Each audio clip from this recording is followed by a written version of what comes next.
ফরিদুল মাসুদ দামাত বারকাতুম আমার তালুই, তিনি অসুস্থ, খাস করে দোয়া করবেন। অনেক ভালো লোক, অনেক বড় আবেদ, অনেক বড় আলেম।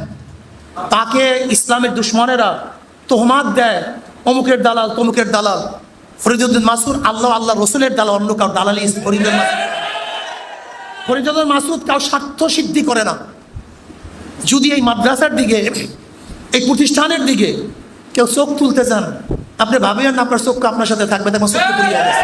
প্রিয় দর্শক, আপনাদের কি মনে আছে শাহবাগে মাওলানা ফরিদউদ্দিন মাসুদ, আল্লামা সাইদি সহ কাদের মোল্লা আরো বেশ কিছু আলেমদের ফাঁসির দাবি জানিয়েছিল। সমাবেশের সাফল্য কামনা করছি এবং সকল রাজাকারদের, বিশেষ করে গোলাম আজম নিজামী, কাদের মোল্লা, সাইদি, এদের সকলের ফাঁসি। এটা শুধু প্রত্যাশা নয়, এটা আমাদের স্পৃহা, এটা স্পৃহা আমাদের, কারণ এরা